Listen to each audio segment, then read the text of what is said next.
Direções sindicais associadas à Federação Única dos Petroleiros se reúnem hoje para definir os próximos passos da greve que entrou no 19º dia. Ontem, a Justiça do Trabalho do Paraná suspendeu temporariamente as demissões na Araucária Nitrogenados, fábrica de fertilizantes, cujo fechamento foi o estopim da paralisação. Para além disso, o ministro do Tribunal Superior do Trabalho, Ives Gandra, marcou para sexta-feira, dia 21, em Brasília, uma reunião de mediação entre representantes da estatal e dos petroleiros. No entanto, a reunião marcada a pedido dos petroleiros tem uma condicional: a suspensão da greve. Para a gente saber os detalhes e rumos desse movimento, estamos com dois diretores do Sindipetro Unificado de São Paulo, o Auzélio Pereira Alves e Alexandre Castilho. Eu queria retomar a fala da Renata Miele no bloco anterior, porque a gente aí vocês estão entrando quase no 20º dia de uma greve que ficou invisível para o Brasil, porque a grande mídia não falou absolutamente nada. Essa greve só ganhou espaço na mídia corporativa no momento que ela foi criminalizada pelo Tribunal do Trabalho. Aí apareceu lá em cima, como se fosse uma autorização para ser contra, para a população se virar contra vocês? Realmente é uma situação bastante inusitada, porque a greve dos petroleiros ela é justa, ela defende direitos de um acordo coletivo e a manutenção dos empregos de trabalhadores lá em Araucária, no Paraná. E essa pauta justa, sendo divulgada abertamente, poderia atrair facilmente, né, o apoio da população. Então, aguardaram um momento de uma decisão, né, que no nosso ver, né, incoerente, para poder dar um destaque para uma pauta negativa com relação à greve dos petroleiros. Mas nós ampliamos muito nas redes sociais também. Junto da nossa pauta de defesa dos direitos, também está a consequência direta daquilo que repercute na população. A luta dos petroleiros, Cissa, significa defender o sistema Petrobras integral, e isso repercute de que forma? Uma empresa estatal defendendo o direito da população como um todo. Traduzindo na prática, combustíveis, né, gasolina, diesel e gás de cozinha com preços justos, preços baixos para a população. Então, Como a essa gente já pauta, teve, né? Um período. Exato, nós vivemos um período dessa forma. Mesmo com o ICMS, né, a questão dos impostos. O ICMS era o mesmo antes e é o mesmo agora. Por que os preços anteriormente eram possíveis ser praticados de maneira mais acessível? Esse é o grande debate. A direção da Petrobras, respaldada pelo governo federal, é que estão mantendo a Petrobras trabalhando com preços altos, acompanhando os preços internacionais. Pois é, passou a ser referência para o Brasil, né? O preço praticado no mercado internacional é o mesmo praticado aqui. Isso resulta num produto muito mais caro. E vocês demonstraram na greve, numas ações sociais, que é possível vender. Vocês venderam um botijão de gás, né, Alzé? Nós vendemos em várias partes do Brasil. Aqui em São Paulo fizemos a campanha em 3 cidades.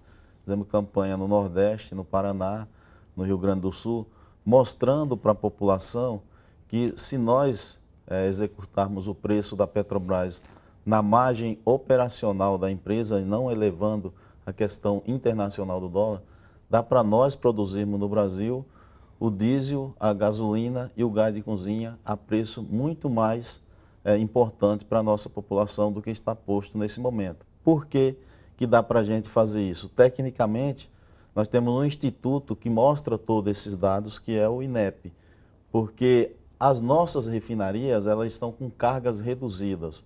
Nós poderemos produzir a 98% e as nossas refinarias estão produzindo apenas até 65% da sua capacidade. E é com o mesmo pessoal que você produz a 65%, você também produz a 98%. E o que é que isso levaria? Levaria a nós produzirmos tudo aquilo que necessitamos sem precisar de importação de produto mais caro. Então essa mensagem nós levamos para a população quando executamos as campanhas de venda do botijão de gás subsidiado a R$40 para a população, e isso foi uma coisa que nos ajudou também a furar um pouco essa bolha de proteção que tem da grande mídia televisiva, que não mostrava a nossa greve até o seu 17º dia. Após esses dias, aí começou, né, pingar e mostrar um pouco, furando essa bolha aí. Agora a sociedade está procurando mais, está entendendo o nosso recado, o recado dos petroleiros de todo o Brasil. Vocês sentiram nessa proximidade com o consumidor que ele de fato está mais aberto, porque se construiu uma imagem de corrupção, a maior corrupção da história, então tem que acabar com a empresa ou vender, e aí isso afastou muito o consumidor. Vocês acham que agora a Petrobras está dialogando? A Petrobras não, os petroleiros estão dialogando com a população? Com certeza. Uma, porque nós temos a oportunidade também de desmistificar a questão das contas da Petrobras, né, que os valores de corrupção não são, né, os causadores, né, das dificuldades financeiras que a Petrobras passou num determinado momento. Foi a crise do petróleo, que caiu o preço do barril de $110 para $29 em apenas um ano. Então não tem empresa que se sustenta com um baque desse, né, econômico. E no cotidiano, conversando com a população sobre os preços justos, ela entende, né, fala, essa greve é justa porque defende os direitos dos trabalhadores e defende a sociedade como um todo, tendo acesso aos combustíveis, né, com preços baixos. Então é uma pauta bastante interessante e a população tem manifestado apoio nas redes sociais, né, muito apoio nas redes sociais e nos atos que são feitos ali dialogando com cada um. Esse fechamento da unidade da subsidiária de Araucária faz parte desse planejamento de desmonte e privatização da Petrobras? Faz. Essa atual gestão, que nós classificamos como os 2 forasteiros que vieram para a Petrobras com uma missão de desmonte do sistema Petrobras. As fábricas de fertilizante, que nós temos 3, né, no país, elas entram também nesse bloco das possíveis fábricas a serem vendidas. Como também, nesse mesmo patamar de venda, é colocado 8 refinarias também do sistema Petrobras. Então, para a população, é a certeza que nós teremos combustíveis e gás de cozinha muito mais caros se privatizar o sistema Petrobras. E essa nossa greve busca alertar a população para que prestem atenção nesse movimento de privatização do sistema Petrobras. Porque se hoje nós temos, através de uma pesquisa do Datafolha, que 65% da população é contra essa privatização, nós queríamos que mais pessoas entendessem para mais pessoas ser contra, para a gente chegar aí aos 100% né, dos brasileiros serem contra a privatização. Porque o governo, que é o gestor, digamos assim, da Petrobras, tem que usar uma política na Petrobras para que as riquezas produzidas por essa empresa sejam distribuídas para todo o povo e não concentrar apenas num grupo econômico que vem simplesmente para comprar e obter o lucro máximo que essa empresa produz. E isso não interessa, com certeza, a nós petroleiros e nem ao povo brasileiro. As riquezas nossas irão para fora e não serem divididas para o nosso povo aqui no país. Isso significa perda de postos de trabalho, precarização também, que é uma coisa que vocês estão lutando para melhores condições. Tem denúncias, né, de que falta funcionários ou são afastados e isso implica em problema de manutenção em algumas bases. Quer dizer, o desmonte mexe com a segurança, inclusive. Afeta, sim, toda a cadeia produtiva do sistema Petrobras acaba ficando comprometido. Se um gestor quer desmontar o sistema Petrobras, ele acaba começando por não investir em manutenção. Aí cria uma condição insegura, começa uma sequência de paradas para manutenção acima da expectativa, aí ela começa a diminuir a rentabilidade, aí se usa esse argumento de menor rentabilidade para tentar justificar um processo de entrega do sistema Petrobras. Então o que nós queremos é que a direção da Petrobras e o governo federal deixe o petroleiro trabalhar. Nós estamos em greve para querer trabalhar. Por quê? As refinarias trabalhando com meia carga, com 70% da produção, porque a Petrobras subiu o preço e aí viabilizou a importação. Aí eu produzo menos e abro o mercado para o importado.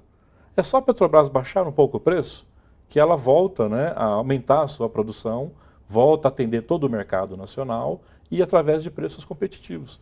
Ela já provou que tem condições de fazer isso, né? Então, a direção da empresa baixar o preço, atender a população com esses preços baixos e voltar a investir na manutenção e na estruturação da empresa para que ela cumpra o seu papel. Ela foi criada para extrair o petróleo para refinar, produzir os combustíveis com qualidade e conseguir distribuir com preço justo para a população. É só deixar a Petrobras, uma estatal, voltar a trabalhar como estatal. Hoje ela é uma estatal trabalhando como se fosse uma empresa privada, seguindo preços internacionais sem se preocupar com a população. Com abastecimento interno, Então, né? a Petrobras, ela é vítima de uma má gestão. Ela é vítima de uma intenção, né, equivocada É isso que eu ia te de dizer. destruição da própria empresa. Má gestão faz parte de um plano de... Má gestão, né, intencional. como brasileiro que quer ver sim. um país se desenvolver, tem duas formas da gente ver, né? Você tem as pessoas que têm conhecimento e agem e erram, aí é uma má gestão. E tem as pessoas que têm conhecimento e agem de maneira equivocada, né? Que é má Errada. fé. Aí é má fé. É má fé. Né? Nesse caso, especificamente, eu chamo de autossabotagem. Pois é, a gente falando de a coisa intencional, o ministro colocou no parecer dele, na decisão dele, que a greve é inconstitucional e que para ela ocorrer teria que ter 90% dos trabalhadores trabalhando. E aí tem uma conta que ele não considera os que estão em férias, os que estão com um afastamento médico, ele inviabiliza a greve. E na própria decisão do juiz, quando ele coloca dessa forma, para colocar 90%, ele está colocando até a própria gestão da empresa em xeque. Por quê? Porque se hoje em algumas plantas do sistema Petrobras tem um número excessivo de hora extra por falta de trabalhadores, esse número colocado pelo juiz para a gente cumprirmos a questão dos 90% de greve, então isso ele também está dizendo nessa decisão que o próprio sistema onde está usando muita hora extra por falta de funcionário não está dando conta nem dos 90% que seria necessário para a produção.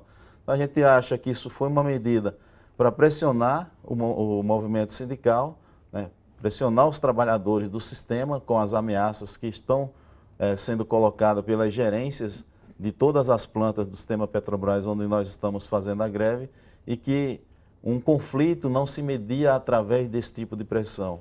Porque quando a gente chega ao Poder Judiciário, nós acreditamos que o Poder Judiciário deveria ser um órgão mediador entre a pressão que já existe, o conflito entre o capital e o trabalho. Nós gostaríamos que os agentes do Judiciário fizessem isso, essa mediação, e não fazer uma própria pressão como foi essa colocada pelo IVES. Então, nós gostaríamos de sentar à mesa, negociar. Nós hoje temos representantes lá no EDISE, no prédio da Petrobras, desde o dia 31 de janeiro, e nós estávamos numa reunião onde se rompeu esse elo de negociação e nós entramos no processo de greve a partir do dia 1º. Então, os agentes do Judiciário sentem, nos escutem também os gestores da Petrobras, que nós queremos a resolução desse conflito. Porque enquanto ele não vier, nós trabalhadores vamos permanecer nesse conflito, permanecer em greve, e isso não interessa nem para a Petrobras, nem para os trabalhadores, e nem para o povo brasileiro também. Mas foi a única forma que nós, trabalhadores, encontramos de dar o nosso grito, digamos assim, aquele grito de desespero de tudo que está acontecendo com a nossa empresa e com o nosso país nesse momento. Isso, os petroleiros estão dando esse grito, digamos assim, para a sociedade buscar reagir e a gente tentar encontrar dias melhores para todo o nosso povo. Porque a Petrobras não é só dos petroleiros, é do povo, é uma brasileiro. estatal.